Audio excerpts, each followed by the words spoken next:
the changes to rules 4306 and 4320 in particular touch on units that are 5 million BTU per hour or greater. These changes apply to boilers, steam generators, and process heaters. There are just over 1,000 units that are affected in the area. And we've touched on this in previous workshops, but we will go over a bit more here today. First deadline to get your plan in place with the San Joaquin Valley is coming up May 1st of next year.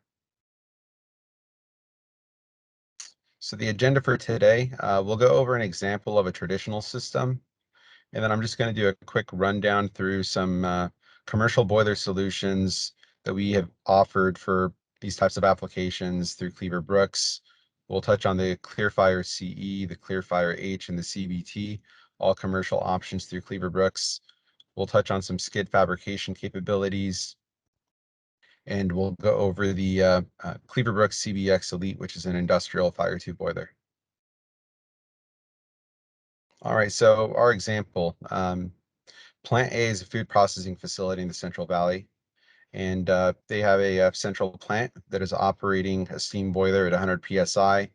It's serving multiple processes, and with some investigation, we've determined that they have a breakdown of really 3 primary uses for steam. To cook food products via jacketed vessels with a load of about 3,500 pounds an hour. For using steam to heat up water for host stations for washdown purposes. This is done indirectly via a heat exchanger, requiring a total load of about 5,000 pounds per hour. And tank sanitation, again, heating up hot water indirectly via a heat exchanger with a load of about 3,000 pounds per hour. Plant A's existing equipment, they have a 350 horsepower Cleaver-Brooks CBLE fire tube boiler with an integral burner and a Hawk controls package capable of achieving 9 ppm NOx.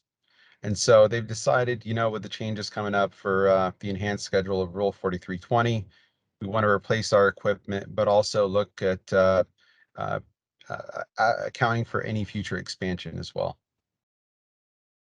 So I'm going to table this example for now and just go over the commercial options through Cleaver-Brooks that we've used for these applications. The Clearfire CE is a high mass fire tube boiler. This is a hot water boiler. It's a down-fired counterflow design, and being a high mass unit allows us to install this boiler in either a primary, secondary, or a variable flow primary system, meaning we could have multiple boilers parallel to one another, but in series with the system loop. The unit has a high turn down capability and a small footprint, making it ideal for retrofit and new construction applications.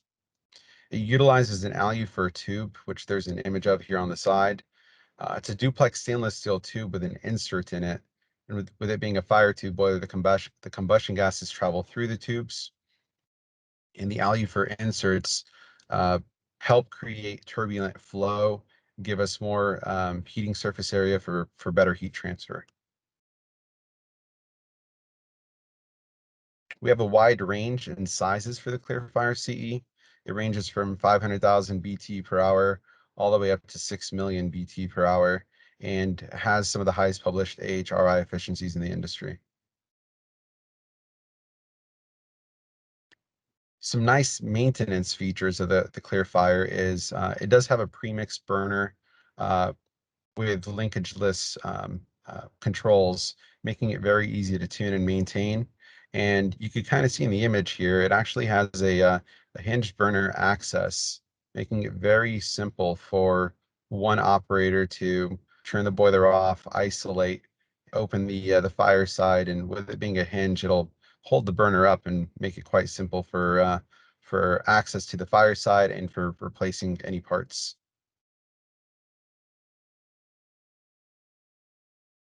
The Clearfire CE also incorporates the Falcon Control, which is an integrated control by Cleaver-Brooks, which has lead lag capability of up to 8 boilers without the need of a standalone sequence control.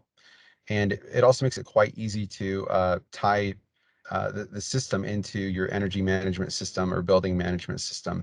We do so via Protonode translator, whether it's BACnet or some other protocol that may be used.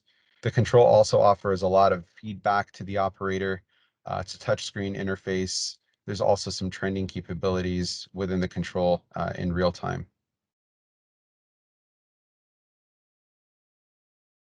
Next, I want to touch on the Clearfire H, which is a steam boiler available in capacities of 10 to 80 horsepower, available in both low pressure and high pressure design, 15 up to 150. We have NOx capabilities of 7 ppm for units that are greater than 50 horsepower typically, and for units smaller than the 50 horsepower capacities, our standard burner and controls package is at 20 ppm NOx. With the premix burner design, we have turn down capabilities of up to 10 to 1.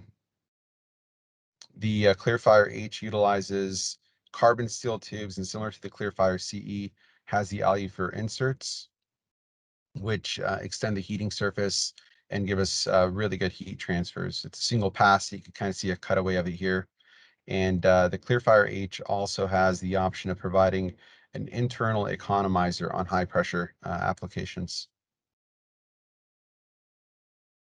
And lastly, of the commercial options, I want to touch on the CVT, which is a vertical tubeless unit available in capacities of 10 to 60 horsepower in both low pressure 15-pound design and high pressure 150-pound design, and available in NOx levels of either 9 or 20 ppm.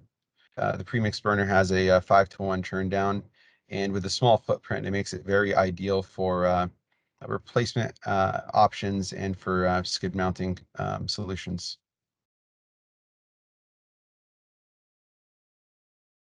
So now let's go back to our example. We determined that the following steam loads, the following are the steam loads for plant A, that they have jacketed vessels that they're using to cook products, host stations, and tank sanitation. We see that the second and third processes are domestic hot water applications.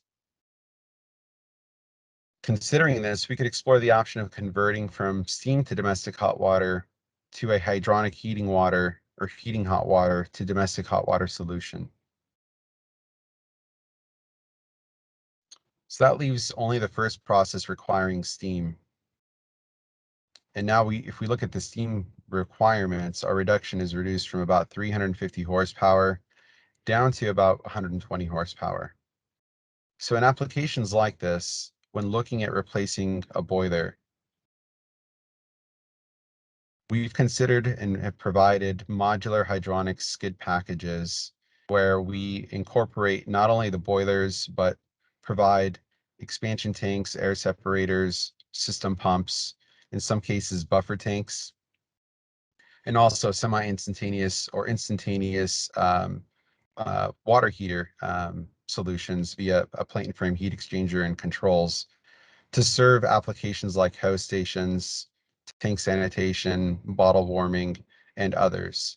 And we do so by providing a closed loop hydronic system, and these packages could be installed either indoor or outdoor.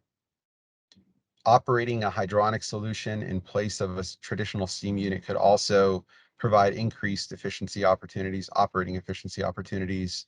Typically, we're looking at efficiencies ranging from 88% up to 92% with a closed loop hydronic system. And with our packages, we provide a full submittal that includes isometric drawings that are used for construction, but are also very beneficial to have on file for reference in the future. We provide a P&ID, a bill of material, and a spare parts list. Similar to our hydronic solutions or hydronic skid solutions, we provide steam skid solutions as well. And we do so with either horizontal fire tube boilers or vertical steam boilers. And in a lot of these applications, looking at the example that we just went through, rather than providing one large industrial fire tube boiler, we could provide a closed loop hydronic system to serve the domestic hot water application. And for the steam package, or I'm sorry, for the steam solution, we could look at providing two 80 horse or two 70 horsepower steam boilers to meet the demand, but also stay below the new threshold of 4306 and 4320, have more lax requirements for testing, source testing periodically, provide a higher level of redundancy, a higher level of operating efficiency, and turn down capability.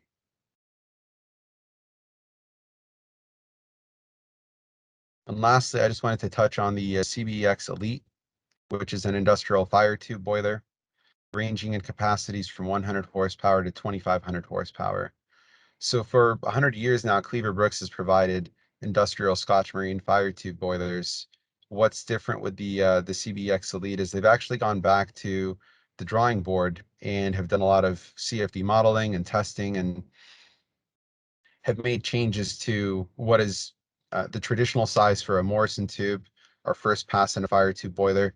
They've enlarged it, and in the second pass, rather than utilizing straight tubes, have incorporated extended heating surface tubes, which you could see in the image here in the top right.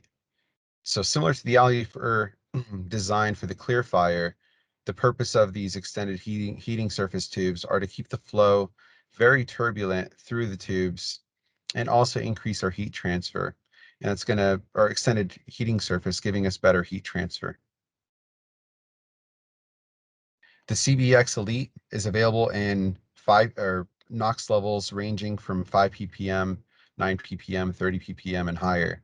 For boilers in the range of about 120 horsepower to 500 horsepower in the Valley, we typically have been providing packages, burner controls packages rated at 5 ppm NOx. At 5 ppm, we do have turn down levels up to 4-1. Greater than 20 million BTU per hour, we typically provide a burner and controls package rated at 30 ppm NOx, and then get our 90% reduction down to 2.5 ppm utilizing SCR on the back end. At 30 ppm, we're able to provide a higher turn down capability of about 10-1. Just to reiterate, there really is no one size fits all. We touched on some commercial options and an industrial fire tube option. We also have flexible water tube options, electric options. For larger applications, we have industrial water tube boilers.